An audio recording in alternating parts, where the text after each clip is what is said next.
Hey guys, Carlo here. Welcome to the vlog. Since it's still ECQ, we're back with another Q&A vlog. So sasagutin ko ulit yung mga tanong ninyo. I picked a couple. So if you guys have other questions or if you want me to react to anything, comment lang kayo sa baba and I'll pick a couple of questions for the next vlog. But apart from the answers and the Q&A, meron din ako unboxing for you. I have a pair of dunks that I bought quite a while back. So unbox natin siya and we'll also do an on-feet review. So tara, let's go!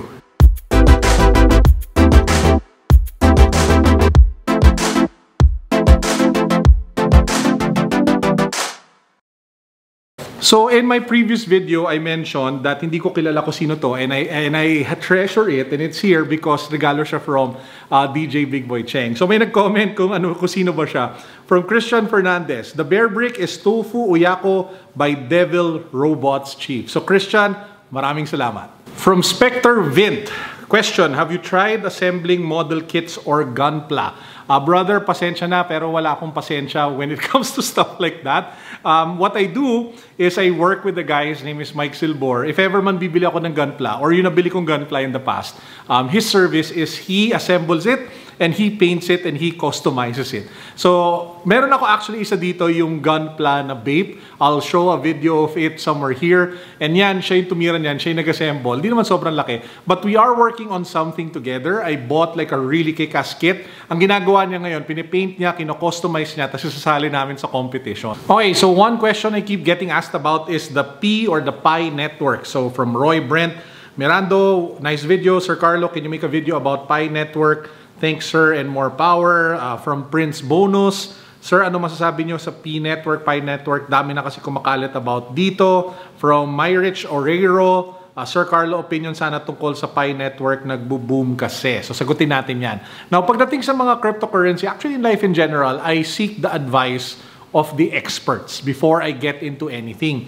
And pagdating sa crypto, one of the guys that I follow, and you should follow kung interested kayo sa crypto, is Luis Buenaventura, one of the OGs of Bitcoin and cryptocurrency in the Philippines. So nag-post si Luis about the Pi Network actually a couple of days ago. Basahin ko para sa inyo.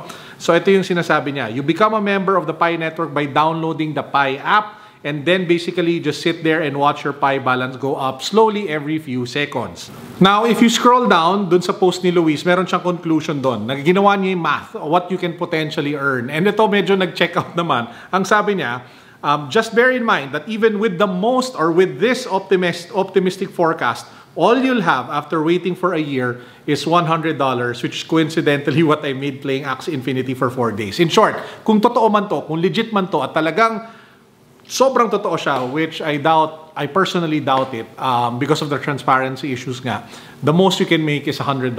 So kung tatanungin nyo, will I get into it? Para sa akin, the risk and the reward is not commensurate. So ako personally, pass ako dyan. Ayaw ko yan at hindi ko yan install sa telepono ko.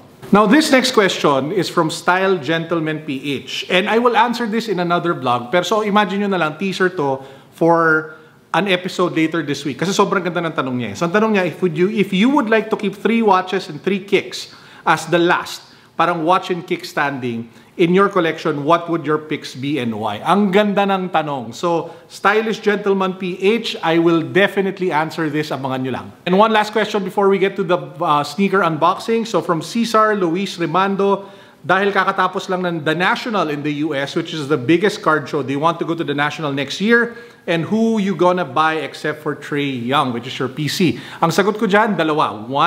1,000% yes. I will definitely try to go to the National next year. And number 2, if I can work with people here in the Philippines para makagawa tayo ng sarili natin sports card convention.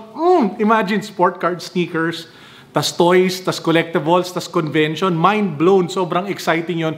Kailangan natin gawin yun, guys. When COVID is over, when the lockdown is over, I will work hard to make that come to life. I'll work with whoever wants to work with me. Gawin natin yan. Okay, so punta na tayo sa unboxing ng sapatos. Make sure that you watch until the end kasi meron ulit tayo. Alam nyo na yan, unboxing ng NBA cards ulit. So, shoes muna, then cards. So, these are the dunks that I bought a couple of weeks back. Never ko pa siya nasuot kasi nag-ECQ. So, wala naman rason para lumabas. So, this, I'm not sure if it's called the Panda, but it's the black and white dunk. So, bakit ko siya binili? Primarily because I love the color black and white. Usually, when I dress, or what I wear is a black and white shirt, may elements of white, jeans. And then feeling ko this just goes so well with my usual everyday casual look. So pakita ko lang sa inyo. It's a really nice pair. Got it in my size 13. Bam! Sobrang linis. It's so basic. It's so awesome. It's so clean. And it is timeless. Ito yung tipong sapatos na regardless you wear it today, tomorrow, you wore it 10 years ago, or you wear it 10 years from now, I think it will still be awesome. I mean, it will still be, alam mo yun, in trend. Kasi ang ganda niya, it's just so minimalist, basic, and classic. Hindi siya yung super trendy lang na design. So this one, super happy and thrilled to add to the collection. Dunks for me, in terms of comfort, not the most comfortable pair, lalo na because I have wide and flat feet, but they are, in my opinion, better compared to Jordan 1s, lows anyway. So, kaya mas okay siya sa paa ko. So yun, gusto ko lang pakita sa inyo. And with that said, punta na tayo sa, alam nyo na, NBA cards. We have, well, cards here from DR Box Break. So, itong makapal, ito yung medyo magaganda, tapos ito yata yung medyo hindi masyadong magaganda. If I'm not mistaken, I think kinuha ko dito NOP. So, most of these cards, NOP in Atlanta, so, and GSW. So, we should be seeing, I don't know, ayun, boom! Onyeka Okongwu, another one of my PCs, alongside Ray Young. Ang ganda! Grabe! Let's take a look at the back. It's numbered. This one, ano ba, hindi ko mabasa na maayos. Basta from 175. So, Onyeka Okongwu. Hoping that this guy's games hoping na yung game niya picks up next season. And then we have over here from the Hawks as well. It's an autograph. Oh wow, this one brings me back to when I was a kid. Spud Webb. Naalala ko I think I remember watching him in a slam dunk competition. Correct me if I'm wrong, guys. Pero yun ang kaliw. On sticker auto in flight by Spud Webb. Yon, we have Zion Williamson and his briefs. So this one is from Noir. 85 out of 99. Ganda. Zion Williamson. We have Akira Lewis Jr. Another Akira Lewis Jr. And we have, oh, ganda oh. Take a look at that. Panalo. Then we also have Brandon Ingram. Oh, nakompleto na natin na Pelicans. And we have Andrew Wiggins from Golden State. We have a James Wiseman from Golden State and another James Wiseman. So DR Box Breaks. Brother, maraming salamat. Bam! So ito naman is from Manila Box Break. So ito may kwento. So this one, I know this This is a pack where I picked Spurs. Tapos the entire break, there was no Spurs cards. As in, walang rookie, walang base. Sobrang lungkot. Tapos in the last two cards that he pulled out, which were the autos, kasi tinabi niya, ito yung nakuha ko. Sobrang nakakatawa to, guys. As in, alam mo yung wala nang hope whatsoever and you didn't think you'd ever get anything nice from the break and then boom. First up, we have Devin Vassell, auto. Teka, let the camera focus. Ayun, no? Panalo, di ba? But wait, there's more. Meron pa.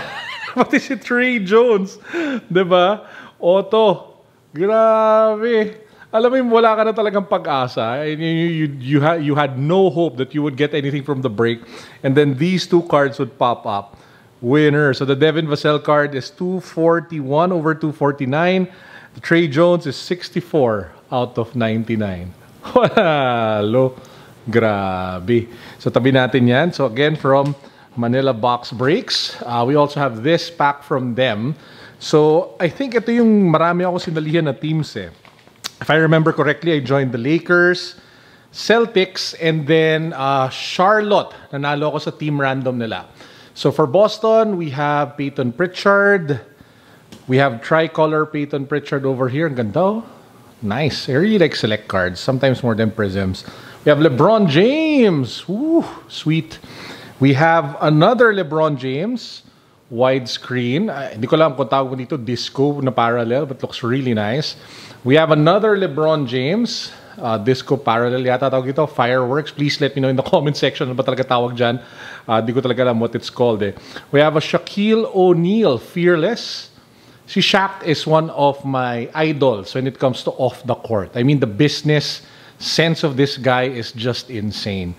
We have LaMelo Ball, of course, from the Charlotte Hornets. Ito sobrang panalo kasi, tama, sumali lang yata ako sa random for this one. And then we have another LaMelo Ball. Boom!